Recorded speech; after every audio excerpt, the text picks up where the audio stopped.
Na nossa aula de hoje, o objetivo é demonstrar com alguns exemplos práticos, retirados de sermões reais, como cada uma dessas três partes funcionam, relacionam-se entre si e como nos auxiliam na tarefa de expor a palavra do Senhor. Porém, antes de darmos estes exemplos, eu gostaria de deixar a indicação de um blog de muito interesse para aqueles que pregam o Evangelho. A minha dica de hoje é o Projeto Spurgeon, um blog que tem como objetivo traduzir e publicar sermões inéditos do famoso ministro batista inglês Charles Spurgeon. Eu recomendo a todos que acessem o site e aprendam com os sermões que ali já estão sendo publicados. E por falarmos em Charles Spurgeon, o meu primeiro exemplo é justamente uma obra dele. O meu primeiro exemplo foi retirado do sermão Chamado aos Não Convertidos. Você já nasceu de novo? Você é uma pessoa regenerada pelo Espírito Santo? Se você já nasceu de novo, se Jesus Cristo é o seu Salvador, você não tem com que se preocupar.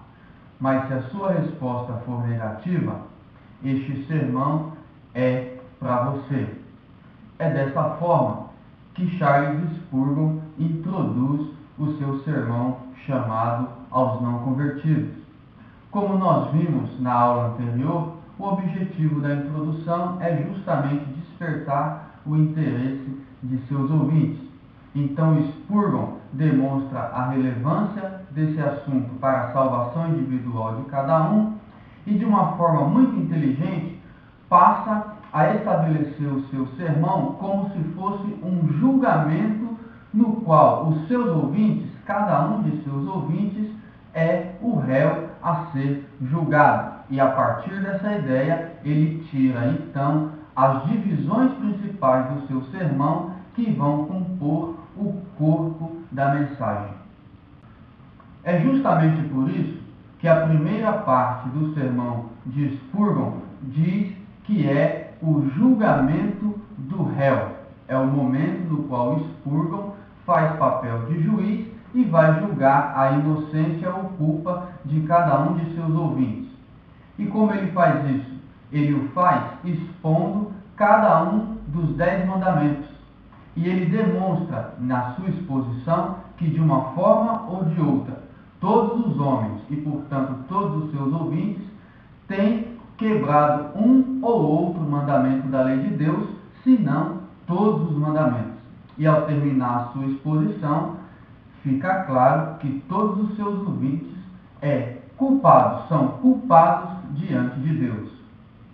Como na primeira parte do seu sermão, ele já estabeleceu a primeira fase do julgamento, que é a culpa de cada um de seus ouvintes, na segunda parte do seu sermão, ele passa para uma nova fase do julgamento, que é a declaração da pena que é imposta para aqueles que são culpados diante de Deus.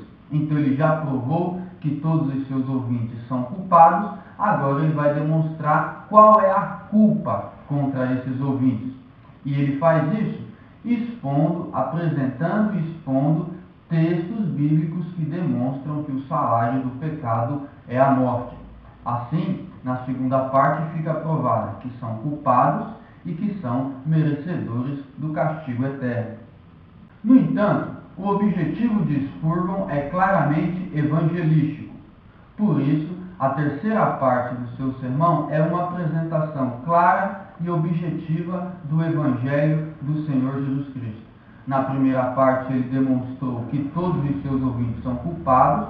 Na segunda parte, ele demonstrou que, por causa dessa culpa, todos eles merecem a condenação eterna. E na terceira e última parte do seu sermão, ele demonstra que existe uma saída, existe uma salvação que está na pessoa bendita do Senhor Jesus Cristo. É evidente que num sermão desse tipo, a única conclusão possível é um apelo evangelístico ao final. Portanto, ao concluir a sua mensagem, Charles Spurgeon intima os seus ouvintes, que ainda não nasceram de novo, a tomarem uma decisão a favor ou contrária à mensagem que foi apresentada. Se aceitam a mensagem, se recebem o Senhor Jesus Cristo, estão livres da condenação que foi apresentada através da exposição da mensagem.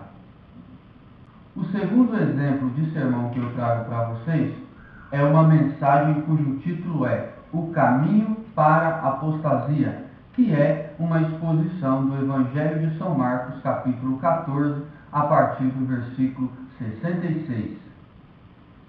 Neste sermão, que foi entregue em um culto doutrinário, eu procurei defender a tese de que a apostasia espiritual nunca ou dificilmente acontece da noite para o dia.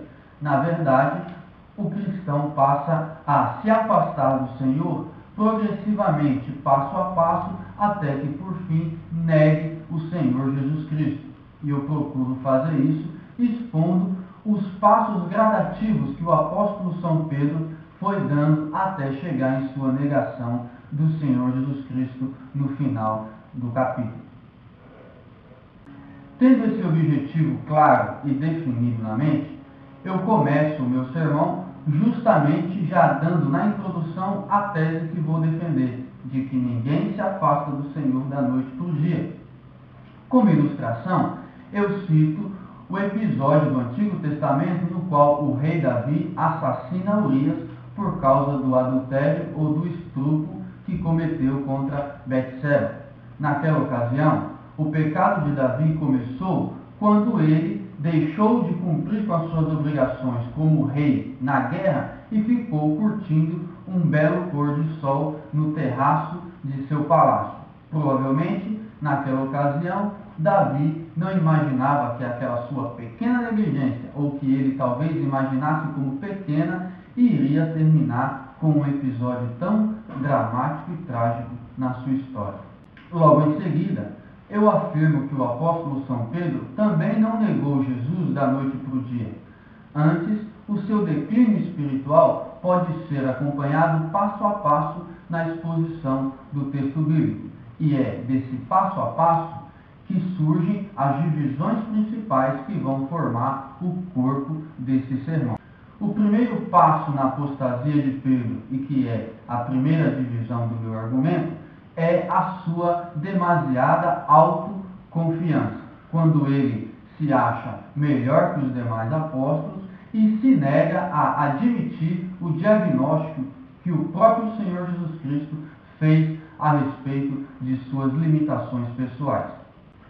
O segundo passo na apostasia de Pedro foi o seu descuido com as coisas espirituais, especialmente com a oração. O terceiro passo da apostasia de Pedro foi ele ter feito uso de armas carnais. Isso também é visto na sequência do texto, quando ele, no momento em que o Senhor Jesus Cristo está para ser preso, ele se mune de suas armas humanas, de suas armas carnais, para tentar resolver aquele episódio, demonstrando que a sua capacidade espiritual estava debilitada naquele momento. O quarto passo da apostasia de Pedro é que, quando o Senhor Jesus Cristo foi preso, ele passa a seguir o Senhor de longe, demonstrando um pensamento dúbio. Ele queria estar perto, mas, ao mesmo tempo, não tinha coragem de estar junto, de assumir as consequências do seu discipulado. Ele não tinha ido embora, ele estava seguindo o Senhor de longe. Eu espero que esses dois exemplos que nós acabamos de apresentar a vocês tenham servido para demonstrar como as diferentes partes do sermão se relacionam entre si e como elas nos auxiliam na pregação do Evangelho. Nas demais aulas, nós estaremos apresentando outros sermões e expondo outras partes da estrutura homilética. Fiquem com Deus e até a nossa próxima aula.